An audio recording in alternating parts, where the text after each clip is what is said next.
నమస్తే అమ్మ. నమస్తే అమ్మ, శ్రీరాముడిపై పాస్టర్ ప్రవీణ్ గారు ఘాటు వ్యాఖ్యలు చేశాడు. అవి ఇప్పుడు వైరల్ అవుతున్నాయి. శ్రీరాముడే అతనికి శిక్ష వేశాడని అనుకోవచ్చా? ఇలా ఇది యద్భావం తద్భవతి అని చెప్పాను నేను. అంటే ఎవరు ఎలా భావిస్తే అలా జరుగుతుంది. అలాగా, ఇప్పుడు ఎవరు ఎలా చూస్తే అలా, ఎలా ఆలోచిస్తే అలాగా సమాధానం దొరుకుతుంది వాళ్ళకి. కానీ ఇక్కడ మనం ముఖ్యంగా చెప్పుకోవలసిన అంశం ఏమిటంటే, ఎవరు ఏ మతములో ఉన్నప్పటికీ పరమాత్ముణ్ణి ఏ నామముతో ఏ రూపముతో కొలుచుకుంటున్నప్పటికీ పరమాత్మని దూషించడము, ద్వేషించడము, నిందించడము లేదా లోపాలు వెతకడము అనేది మానవుల యొక్క అజ్ఞానానికి పరాకాష్ట. అది వాళ్ళ యొక్క అజ్ఞానము అని చెప్పుకోవాలి ఇక్కడ నిస్సందేహంగా. అది ఏ మతము వారైనా సరే.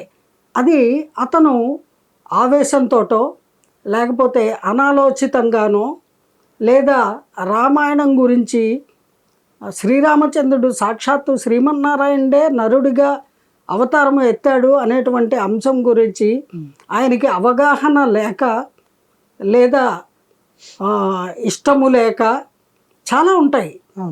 ఏదో ఒక రకంగా వ్యాఖ్యలు చేసిన సందర్భాలు జరిగి ఉంటాయి. వాటిని ఇప్పుడు వేరే మతం వారు, అంటే సంబంధిత మతం వారు, హిందువులు కానీ మరెవరైనా కానీ లేదా ఈ మీడియా వాళ్ళు కానీ దాన్ని ఇప్పుడు వైరల్ చేయడము వాళ్ళ యొక్క స్వార్థ స్వప్రయోజనాల కోసం చేస్తూ ఉండొచ్చు. దానివల్ల ఈ మత విద్వేషాలు చెలరేగే ఆస్కారం ఉందండి. అది చాలా తప్పు. మీ వ్యూస్ కోసము, మీ అప్లాస్ కోసము, మీ ఛానల్స్ డెవలప్మెంట్ కోసము మీరు కూడా ఇలాగ తెలిసి మత విద్వేషాలకి కారకులు అవ్వడం అనేది చాలా తప్పండి. దయచేసి ఇటువంటి సందర్భాలు వచ్చినప్పుడు మీరు కూడా సహకరించండి, సమన్వయం పాటించండి. అంతేగాని అప్పుడెప్పుడో ఆయన హిందూ దేవుళ్ళని తిట్టాడు, ద్వేషించాడు, దూషించాడు అని ఆ వీడియోలు ఇప్పుడు బయట పెట్టడం అనేది కరెక్ట్ కాదు. అది ప్రతి మానవుడు 100% పర్ఫెక్ట్గా జీవించడండి.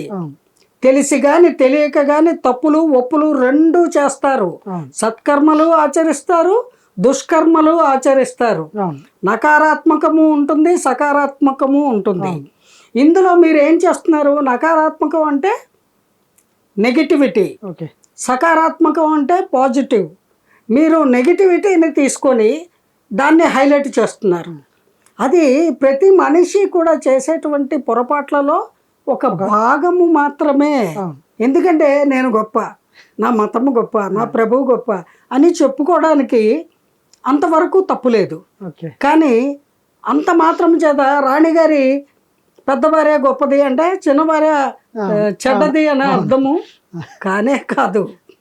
అలాగా అజ్ఞానంతో మానవులు రకరకాలు మాట్లాడడం జరుగుతుంది. లేదా ఆవేశంలో మాట్లాడతారు, అనాలోచితంగా మాట్లాడతారు, లేదా వాంటెడ్లీ కూడా. అంటే we are great, our God is great, our God is only the God అని కూడా చెప్పే ప్రయత్నంలో వాళ్ళు ఇతర మతస్థుల్ని, ఇతరులు పూజించే దైవంగా భావించేటువంటి దేవుళ్ళని విమర్శించవచ్చు, ద్వేషించవచ్చు, దూషించవచ్చు, తప్పుగా మాట్లాడవచ్చు. వాళ్ళకి అవగాహన కూడా ఉండదు ఒక్కొక్కసారి. అంచేత ఇటువంటి అంశాలని తెర మీదకి తేవడము సరైన పద్ధతి కాదు. దీనివల్ల ఏం జరుగుతుంది? వాళ్ళు జుట్లు పట్టుకొని కొట్టుకుంటారు, యుద్ధం జరుగుతుంది. ఈ ఒక్క పాస్టర్ గారి మరణం కారణంగా ఇటువంటి అల్లర్లు జరిగితే అనేక మంది అమాయకులు, ఈ హిందూ మతంలో కొంతమంది చనిపోవచ్చు, క్రైస్తవుల్లో కొంతమంది చనిపోవచ్చు, ముస్లింల్లో కొందరు చనిపోవచ్చు, లేదా ఇంకేదైనా మరో మతస్థులు చనిపోవచ్చు. అంటే మీరు పెట్టే అల్లర్లు గొడవలకి అన్యాయంగా అంతమంది చనిపోవాలా? ఒక వ్యక్తి మరణంకి కారణం చెప్పేదాకా ఆగరా? తెలిసేంత వరకు ఓర్పుగా ఉండరా? ఎందుకంటే గొడవలు పెడతారు? దయచేసి న్యూస్ పేపర్ల వాళ్ళు కానీ, మీడియా వారు కానీ, లేదా సామాన్య ప్రజలు కానీ, సర్వ మతాలకి సంబంధించిన వ్యక్తులందరికీ నేను వినయపూర్వకంగా విజ్ఞప్తి చేస్తున్నా. దయచేసి మత విద్వేషాలని రెచ్చగొట్టే మాటలు కానీ వీడియోలు కానీ పదే పదే ప్రదర్శించడము, మాట్లాడడము ఇది గొడవలకి దారితీస్తుంది. వాటిని మానుకోండి. అది ఉత్తమ మానవుడి లక్షణము. అదే కదా ఏ మతము చెప్పినా, భగవంతుడు చెప్పేదే అదే కదా, ప్రభువుగా ఆయన చెప్పినా అదే, అల్లాగా చెప్పినా అదే, రాముడిగా చెప్పినా అదే, గురునానక్ గా చెప్పినా అదే. ఏ అల్లా చెప్పినా అదే ఉంటుంది అల్టిమేట్ గా.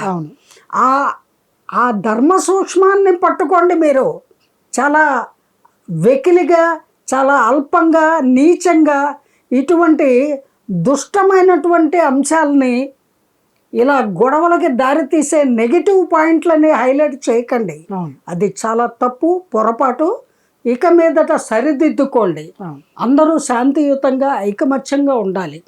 ఎందుకంటే మన దేశంలో అనేక మతాల వాళ్ళు, అనేక కులాల వాళ్ళు ఎంతో యూనిటీగా ఉంటున్నటువంటి సందర్భంలో ఈ రాజకీయాలు ఏ స్టేట్లో ఆ స్టేట్కి సపరేట్ రాజకీయాలు, అనేక పార్టీలు, ఈ పార్టీలకు సంబంధించిన మనుషులు, వాళ్ళు ముఖ్యంగా ఇటువంటి అంశాలకి ముందుకు వచ్చేస్తారు.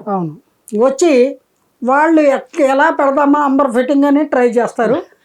Please don't do that. దయచేసి ఇటువంటి విద్వేషాలకి మీరు లొంగకండి, నమ్మకండి.